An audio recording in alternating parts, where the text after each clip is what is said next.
Stop. You've been carrying something that was never meant to stay with you this long. You've been holding on with everything you have, convincing yourself that if you just wait a little longer, pray a little harder, believe a little more faithfully, things will go back to the way they were. But here's what you haven't allowed yourself to accept. The reason your grip feels so exhausting is because you're the only one still holding on. The other side let go a long time ago. And more importantly, I let go. God says stop holding on because I already let go. And you need to understand what that actually means for your life right now. This isn't about patience anymore. This isn't about trusting my timing, or waiting for the right season, or believing that all things work together for good. This is about you refusing to accept a decision I've already made. You're standing at a door I've closed, locked, and sealed, and you're still knocking. You're still pleading. You're still convinced that if you can just find the right words, the right prayer, the right amount of faith, I'll change my mind. But I won't. Not because I'm cruel or because I don't care about your pain, but because what you're asking for would destroy the future I'm trying to build for you. You wake up every single morning with the same ache in your chest. It's become so familiar that you almost don't notice it anymore. But it's there. That hollow, heavy feeling that sits right beneath your ribs and reminds you that something is missing. Someone is missing.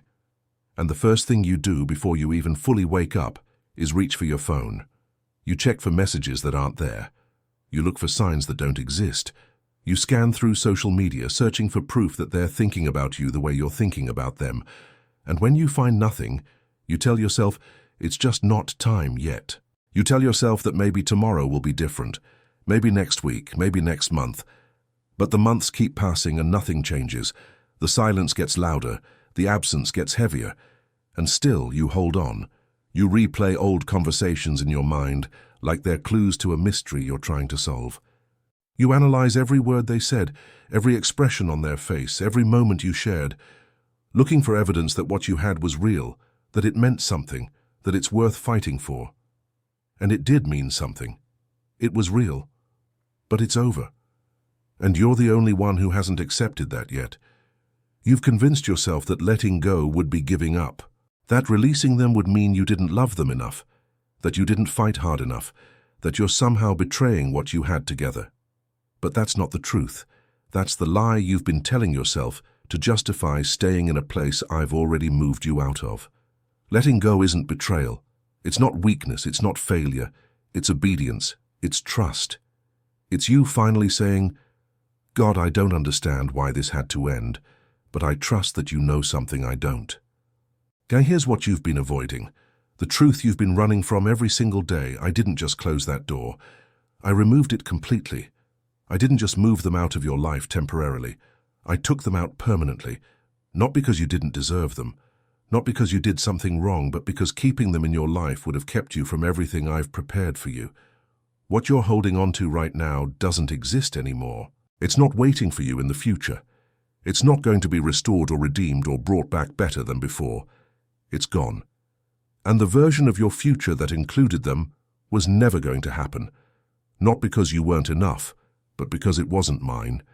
You've been praying for restoration, asking me to bring back what was lost, to heal what was broken, to make things the way they used to be. But I'm not in the business of going backward. I don't restore dead things. I create new ones. I'm not trying to fix your past. I'm trying to build your future. But you won't let me, because you're too busy trying to resurrect something I've already buried. You're standing in a graveyard, praying over something I've already laid to rest, refusing to leave because you're convinced that if you have enough faith, I'll bring it back to life. But I won't, because it was never supposed to live this long. What you don't understand yet is that I didn't take them away to punish you. I removed them to protect you. From a relationship that would have slowly drained the life out of you. From a future that looked good on the surface, but would have left you empty underneath. From a connection that felt right in the moment, but would have taken you completely off course in the long run. You can't see it now because you're still too close to it. You're still in the pain of the loss. But one day, maybe a year from now, maybe 5 years from now, you're going to look back at this moment and realize that what you thought was the worst thing that ever happened to you was actually the thing that saved your life. You think you're trusting me, but you're not. You say you trust me, You pray like you trust me, but your actions are telling a completely different story. Because if you really trusted me, you wouldn't still be checking their social media every day. You wouldn't still be hoping they'll reach out. You wouldn't still be holding space in your heart, in your schedule, in your future, for someone I've already removed. You're not trusting me. You're negotiating with me. You're saying, God, I trust you, but also, could you please bring them back? You're saying, God, I surrender, but also I'm going to keep holding on just in case you change your mind. That's not trust. That's control. And it's keeping you trapped in a place I never intended for you to stay. I've been trying to move you forward, but you won't move. You're standing at the edge of something new, something better, something that will actually fulfill you in the ways you've been longing for, but you won't step into it because you're too afraid of what it means to leave the past behind. You're afraid that if you let go, you'll lose them forever. But here's what you need to understand. You already lost them. The moment I removed them from your life, they were gone. What you're holding on to now isn't them, it's a memory. It's an idea. It's a version of them that only exists in your mind. And that idea is keeping you locked in a prison I've already unlocked. Let me show you what's happening to you right now, what this refusal to let go is actually doing to your life. You're shrinking. Your world is getting smaller every single day. Your vision for your future is narrowing. Your dreams are fading. Not because you don't have potential, not because you're incapable or broken or unworthy, but because you're pouring all of your energy, all of your hope, all of your focus into something that doesn't exist anymore.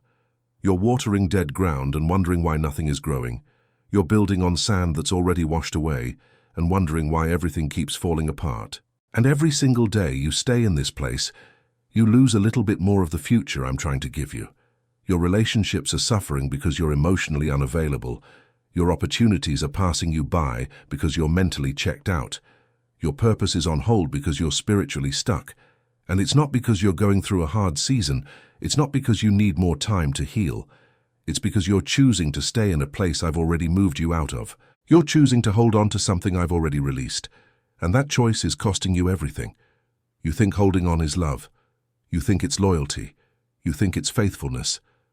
But it's not. It's fear. You're afraid that if you let go, you'll be alone. You're afraid that no one else will ever make you feel the way they did. You're afraid that moving on means admitting that it's really over, and you're not ready to do that yet. So you stay. You wait. You hope. And every day you die a little bit more inside. Here's what you need to hear, and I need you to really listen. The reason you feel so stuck right now is because you are stuck. Not because of your circumstances, not because of bad timing, not because the door hasn't opened yet, but because you're standing in a place I've already left. You're trying to live in a chapter I've already finished writing.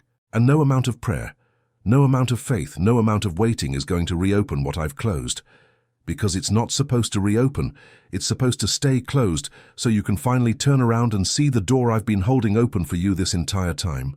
I've been waiting for you, I've been calling you, I've been trying to get your attention, but you can't hear me because you're too focused on the noise of what used to be. You're replaying old conversations, reliving old moments, rehashing old arguments, trying to figure out what went wrong and how you can fix it. But there's nothing to fix. It's not broken. It's finished. And I need you to accept that so we can move forward together. Here's what happens if you keep holding on. You'll miss the person I'm sending. You'll walk right past them because you're too busy looking for someone who looks like your past. You'll ignore the opportunities I'm creating because they don't fit the vision you had in your mind. You'll reject the peace I'm offering because you've become so addicted to the chaos of holding on that you don't even know what rest feels like anymore. You'll spend the next year, maybe the next 5 years, stuck in the exact same place you are right now, wondering why nothing is changing, wondering why you feel so empty, wondering why it seems like everyone else is moving forward except you. And the answer will be simple. I'm not holding you back. You're holding yourself back by refusing to let go of something I've already let go of. But here's what happens when you finally release your grip. Here's what happens when you stop fighting me and start trusting me. Everything shifts, not all at once, not overnight, but gradually, steadily, undeniably. The fog that's been clouding your mind starts to lift. The weight that's been crushing your chest starts to ease. The clarity you've been desperately searching for finally comes, And you start to see your life differently. You start to see yourself differently. You start to notice things you've been walking past for months, maybe years. Doors that have been open the whole time. People who have been there the whole time. Opportunities that have been waiting for you the whole time, but you couldn't see them because you were too focused on what was behind you. You'll start to feel again. Really feel. Not just the pain and the grief and the longing, but joy, peace, hope. Excitement for what's coming instead of sorrow for what's gone. You'll start to dream again. You'll start to plan again. You'll start to live again. And one day, sooner than you think, you'll look back at this moment, at this season, at this person you couldn't let go of, and you'll realize something that will take your breath away. Letting go wasn't the end of your story. It was the beginning.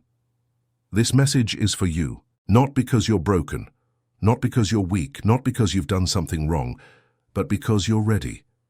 You've been ready for a while now, you just didn't know it, and I'm not going to let you waste another day, another week, another month, holding on to something I've already released. You've been praying for a sign, this is it. You've been asking for confirmation, here it is. You've been waiting for permission to move on. I'm giving it to you right now. Stop holding on. I already let go. And the moment you release what I've removed, you'll finally be free to receive what I've prepared. If this message found you today, you know it wasn't by accident. You know exactly what this is about. You know exactly who this is about. And you know exactly what you need to do. You don't need more time. You don't need more clarity. You don't need another sign. You just need to obey. Type, I let go if you're ready to release what I've already removed. Not for me. For you. Because you're the problem now, not them. You. And the moment you accept that, everything changes.